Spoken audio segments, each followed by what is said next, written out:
Hello, everyone, and welcome to the Racing Social podcast. Welcome to 2023. We've got Sandown and Wincanton.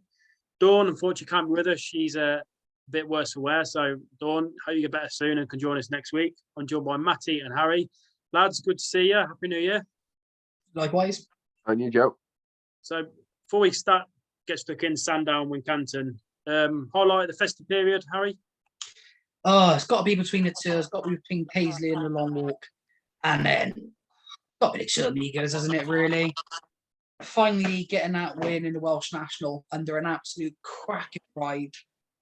Logging it out in ferocious ground. I said to Matty about it, it's an awful race, but it's one of those. He finally did it. Wore his heart on his feet, jumped up an accident stag. For me, it's got to be the two amigos in the Welsh National. Yeah, for me, it was nice to see Blue Lord win over in Ireland. I was at Kempton Boxing Day and to see Paisley Park, who's a horse I've never really backed, so to speak, but I backed him on Boxing Day. And then when you see him start to pick up momentum, you just know the writing's on the wall. He's gonna pick up the leaders. Brilliant to see. Great day. Constitutional winning. Spoke to Jay about it. He's the only horse who seems to go further ahead as he's being eased down. It's unbelievable what he does. Can't wait for what the future holds for him. Matty, highlight for you? Probably Paisley Park. I was all over Champ, but I was actually leading up at Weatherby and watching it on the big screen, and the people around the paddock that were screaming for Paisley Park it was great to see. But on probably a personal note, being a bit biased, I was quite impressed with our horse Sam Spade winning the juvenile race at Kempton. He hasn't been with us long. We didn't know what's what with him, sort of thing, and he sort of not took us by surprise, but it was a nice winner to have over the festive period anyway. Yeah, and definitely the yard continuing that good run of form lately, isn't he? Absolutely flying. Bodes well for the rest of the season. Fingers crossed. So if you don't mind, we're going to get started with Sandown. First race ITV are showing is the 1:15. It's the Unibet Blog Handicap Chase over 2.5 mile. Harry, trap a little opener for us to get stuck into. First race of 2023 for the podcast. And there you go. You can set us off. Thanks for that, buddy. Not the best of races, but I'll try and find us the winner here. Like I said, the majority of the fields in this ITV racing card, very trappy. So just be wary, do not do your conquer start off the year.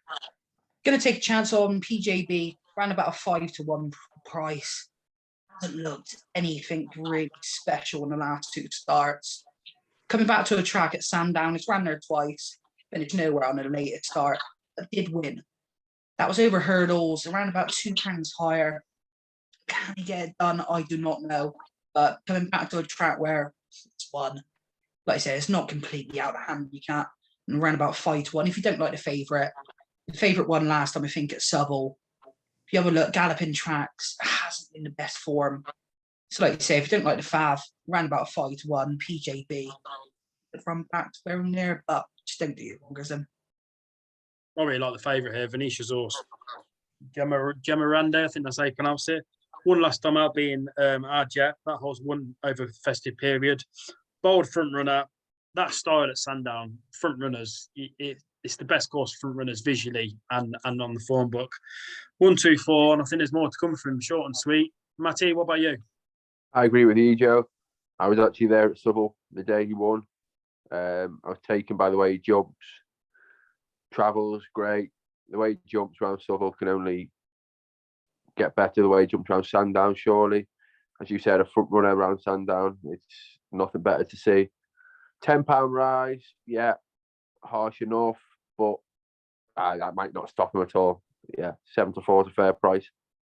Okay. Let's move on now to the 150, and that is the betting operator of the year handicap chase over 2 mile. This is going to be fast and furious. Matty, what do you like in this? So I'm going for a quick fire double for Venetia. Frero Bamboo. Yeah. He won on heavy ground at the Winter Million, I think it was. Obviously last year. He's run twice this season, both on good ground. And I think he's just been done for toe over 2 miles on good ground.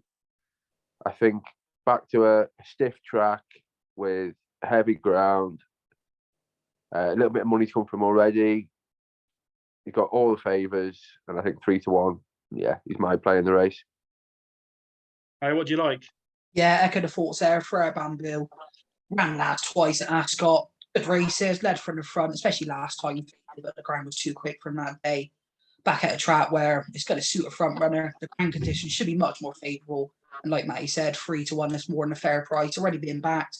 Probably got somewhere about 11 or 4, 5-2. Okay, it's not really original for me, but I like the favourite here again, Grey Diamond, plus listed winner. That was in 12th of March 2021. Hasn't won since. However, he has raced with credit on more than the one occasion. 4th in a Newbury handicap, 2nd in another at Ascot. Courage on a seasonal debut. I don't know if any of you have watched that race back. He jumped the last, upsized the winner. Looked like he was going to go and win for weakening at the hill. Whether that was the hill or fitness, take your pick. I think he'll be seen in the better light here. I think Grey Diamond and Sam Tristan Davis and Sam Thomas is a great bet. I think about 11-4. Favourite, I know, but it'll do for me. Then I move on to the highlight of the day, which is the Tolworth. Obviously, last year won by Constitution Hill. Is there a Constitution in this field? Probably not. Matty, I know you rate one of these very highly. So, what do you like? I like Paul Nicholls' horse, Timoris. I backed him for the Supreme and the Ballymore straight after he crossed the line at Chepstow.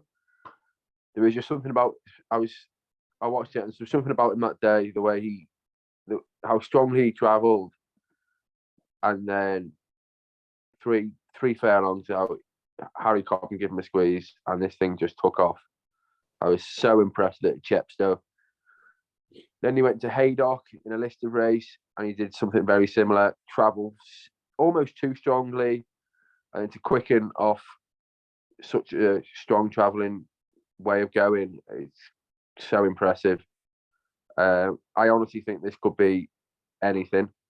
Really? And all I want to do is win the Tolworth doing handstands,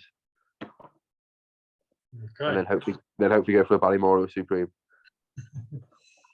As I mentioned earlier, Dawn's can't be with us. She's ill, but she gave me a few selections. She's going with the home team. She's sticking with Arctic Brazil. She says very impressive debut on track after a few withdrawals. 5.5 length win over Mercury, who is no mug at all. So Arctic Brazil for Dawn. Harry, what do you like? Yeah, I'm going to go with Arctic Brazil straight away with Dawn. I do think that Paul Nicholls does the right favourite in this race. Can't be having the Gary Moore horse looks a complete lunatic. I do think it involves our selection and then the Paul Nicholls one. Like Dawn said, from the point fields, won a maiden, beating a Millie Wellens hot pot. I think it's around about 8-11 that day. Did it well. Rachel looked like she wanted to lead that day. Didn't get her way, but when she had a horse quick and, like I say, 5.5 lengths, going from a maiden race straight into a grade 1. Well, you got to look at it. It's not the strongest of races. I do think it will involve the Paul Nicholls horse and our horse. If you split between the two, play a little reverse forecast, I'm be siding with Dawn here. Arctic Brazil around about a 7-2 price. Made into a grade 1.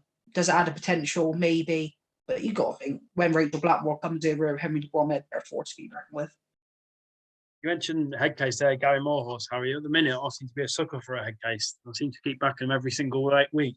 But it's authorised speed, who I do like. Plenty of experience, running 5 bumpers, 5th in the champion bumper. That's a good bumper for him. But his bumper days, he ran one of my horses, my favourite horses close. That's Henry II in a listed bumper at Ascot. Obviously, this is over hurdles. He's 2-2 over hurdles so far. I was there on Tingle Creek Day when he won, despite a worrying moment at the last. He is a head case, but there was a time when I never used to back Game More horses. They were shouldn't about the yard. I never liked them, but I do like his horses these days. And Jamie Moore, they deserve all the wins they get because they seem to be a lovely family. So authorised speed, yeah, it might be a nutcase, but I think he can take this on Saturday. The ground is definitely going to be a suit. I think there's a bit of rain around Matthew Saturday morning. Yeah, I think there is. Hopefully there is a bit of rain because you don't want that tacky stuff. No. If it gets a bit wet on top, we should go through it a bit easier and make it a fairer race. Yeah, definitely agree. Yeah, so authorised speed for me.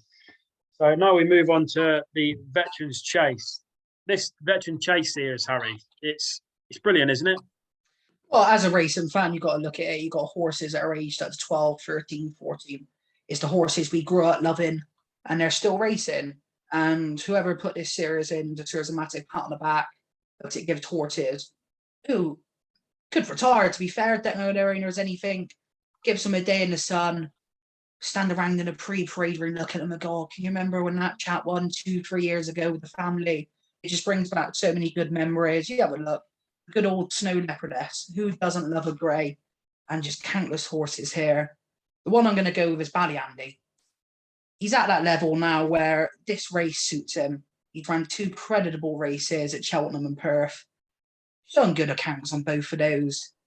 12-1 looks a more than fair price. Although he's got a lug around a big old hefty weight, this is his level. He's running into form. And like I said, at the price is 12-1. Great bet. And like just to say, like, this race is class.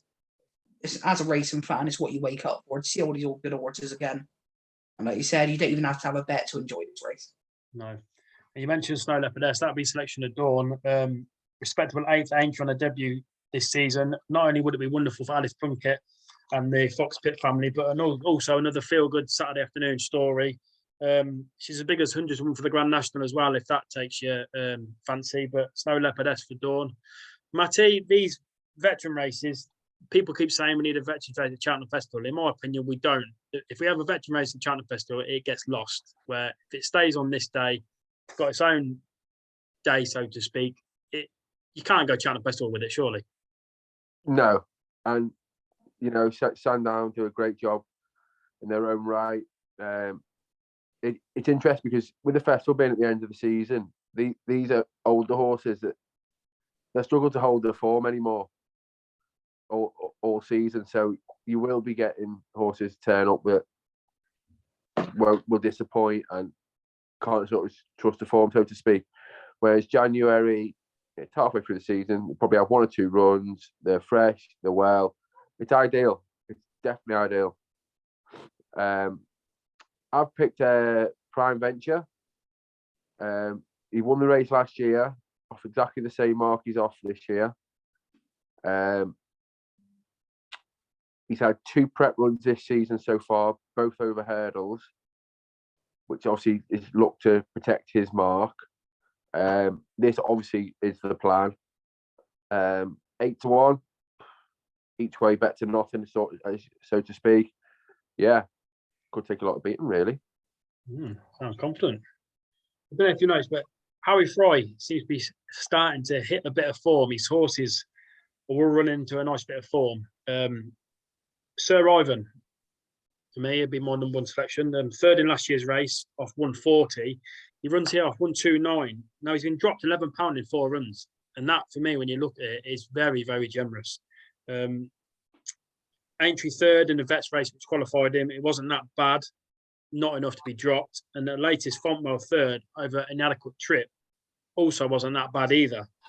So Sir Ivan, for me, he's a massive price. I think he's about 20-1. That's a fantastic each way bet. But also, one of my old favourites, Wishing and Hoping. He runs here. We mentioned earlier Sandown front runners. And out this field, Wishing and Hoping, he's the best jumper in the field. He's never run around Sandown. But if he gets loose on the front end and his jumping is a massive asset, he is a big price. And his form this season hasn't been that bad. So Wishing and Hoping is also a great each way selection for me. So I'm going to be greedy and have 2 in the race. It is the first podcast of the year, so I'm allowed to. I know, lads. So moving now to 3:35 is a handicap hurdle over 2 mile. There's Yellow his favourite here after hacking up, but then disappointing last time out. Harry again, another trappy little race, and nothing here I'm really confident about. Well, thanks for going to me first. Looking at my notes, question mark, question mark, question mark. To be fair, I'm better off just closing my eyes and going like that. I'm going to be honest, I haven't got a selection in this race. I'm not going to tell somebody to back it for the sake of it. So fingers crossed Matty can give us the one selection that gives us the winner in the race. I've been looking at taking a chance. 5-1 currently, and that's ICO. Hacked up on debut back in 2021 at Kempton. That was on soft ground. he ran in a Grade 2 next at Cheltenham, the juvenile race. He found that too hot. He was fourth behind Pied Piper. He's then fourth in a Dovecot, only beaten 4 lengths though. They were both on decent enough ground. I think he's much more at home on soft, which you guarantee it's going to be on Saturday. 131 could underestimate him. The yard seemed to have given him a bit more time to sort himself out. So I think ICO is a massive chance at 5-1. Matty, I seen you shaking your head, nodding. Not sure, are you? I'm not sure on the race as a whole. It's a minefield. But as you said, ICO 5-1. 131 could be a nice mark. Obviously, he was fourth in the Dovecot behind Akin Risque, who's now 145 over fences. Yeah. So yeah, there's room for manoeuvre with his handicap mark. As you said, soft ground seems to be his forte. Would I be backing him? Well, would I be pounding him? No. Will he have a pound? Maybe. I might have a pound on him to watch the race, but he would be my selection. Okay. That's enough for the action at Sandown. Moving to Wincanton now. It's the 130. Again, I haven't really got anything in this race. Matty, 6-runner affair. 2 of them are 11-year-olds. One's Magic Saint, who's 5 wins out of 26 chases. Where'd you go? I've actually selected Magic Saint. Yeah. Yeah. I just think off a mark of 136 with Freddie Gingall's claim, it wasn't all that long ago. He's been running well in handicaps off 159. I think he was favourite for the Grand Annual one year, if I remember. Yeah. So it's a trappy race. I think, you close your eyes, put your pen on the paper and hope for the best. But just a slight drop in weights, claiming off it. As you said, he's 5 from 26 or whatever he is over fences. It's not something to shout out about, but yeah, I wouldn't be so overconfident anyway. No. When you go through it, there's not one horse in the field who's reliable, so to speak. But the one who does run to his mark quite often is Kiltilly Briggs. If I was forced to have a bet, it'll be the one for me. Decent fourth last time out at Aintree. Like I said, he's going to run to his mark of 142. So if I was forced to have a bet, Kiltilly Briggs would be where I'd be heading. Harry? Yeah, it's not the strongest selection, but Monsieur de Hobo, coming off the massive layoff figures last seen in December 2021. Been unfortunate with injuries, hasn't he? Yeah, terrible. You got to have a look. This is a horse who's ran at some of the top races, ran City Isles. It is coming back off the massive layoff, but if it runs anywhere near its best form at a grand age of 11, like you say, Alan King, I don't think is going to be chucking it in for the sake of it. So, like I said, if he runs 60% at 5-1, you would hope he'd be there 2 out. Will he sit out 2 fences remaining? Maybe not. But at the current prices at 5-1, more than we can chuck a couple of quid to see how it gets on. Mm-hmm. The 205 Wincanton next, and Dawn's got a selection for us. I swear she's done this on purpose because it's Desk Delisle. I think that's how you say it. She loves those French horses, doesn't she? She does, or just likes to make me look like an idiot. Venetia and Shane Quinion taking off 3. Shane's won 2 on the bounce with the horse. Incredible 17 length win in November and then beating Bundaran in December. Venetia on a Saturday, and that's the way to go for the winner for Dawn. I'd have to agree with everything what Dawn says there. I was going to look at not available. I remember he won at Ludlow, and then I backed him to win at Warwick the race after, and he took the front runner on, and he just kind of like fell into a hole. And since then, he's done absolutely nothing till he shows old Spartan not available. Going back for him, so it's Desk of Delisle for me and Dawn. Matty? Yeah, I agree with you and Dawn. I watched the Ludlow run. I actually backed it at Ludlow. He's been nudged up £4 for that win, but he didn't do anything in front. With them last furlong, he was pricking his ears. He was wandering all over the place, and he just held on. But a £4 rise in the weight isn't the be all and end all. I think he can make it a 3-timer. Harry, you joining four of us. Yeah, joining the four of us. So what the hell could go wrong here? Like, win, probably be offshore. Like I say, what could go wrong with all four of us backing it? That's the weekend banker sorted then. So the last race of Wincanton we're going to look at is the 3:15. There's a very good horse in this, which I really like. 11 to 10 favourite, Shanto Classic, beat Hamry the second. You know how much I like that horse. Battled up in a novice race at Market Raisin, in here in a handicap. Clearly a very good horse. 1-3-1 opening mark. What's not to like? Harry? Yeah, same with you, mate. 11 to 10, get stuck on, and it should be odds on. Going to take a small little look at Sir Psycho. If he's anywhere near his best, could run behind the favourite. But like you said, the form of the race is there. He's 11 to 10, should be going off much shorter. David Bass in the full out drive should be winning this. It's not another full house, is it, May? It is a full house, yeah. The double in. I mean, he's done nothing but impress. Yeah, I'd say 1-3-1 looks a very, very nice opening mark and what he's done, to be fair. Yeah, 11 to 10, he should take all the beating. Okay. And quickly we'll head to Ireland. I don't know if any of you looked at the grade one, the Lawlers. Obviously Dawn's True Love, Champ Kylie is due to line up, whether he does or not, with obviously it's Thursday night with our final decks. If Champ Kylie will go well, if the ground's not too bad. But the one for me would be Gaelic Warrior. I think if he was to be declared, I think he takes a lot of beating. What do you lads think? Yeah, I agree with Gaelic Warrior. I think him getting beat at the festival is obviously a freak sort of thing. It wasn't meant to happen. It was just meant to win. Obviously very impressive last time out. Yeah, I think I'm not one for looking in deep into races that haven't been decked on out yet, but on first look, I think he's going to be tough to beat. I think he's got a bit more substance to him than the favourite Grange player, West Harry. Would you say? Yeah, well, he's one of the foods. We go back in the festival, Richie colours. Like I said, how that horse got beat last time against Brazil in the festival. God knows, like I said, it's written in the stars for it to win. Like I said, returned at Tremor, 1 to 12 on, paid a bit of work, really. Never saw a rival dotted up. Like I said, it'd be interesting to see what Woody Mullins and other horses turn up here. But I think at 9 to 4, you're risking to stick a tenner on if you don't mind losing that sort of money. If it turns upon a day, I think it'd do a demolition job and then go on to the festival and then win. So like I say, 9 to 4, tenner. Good stuff.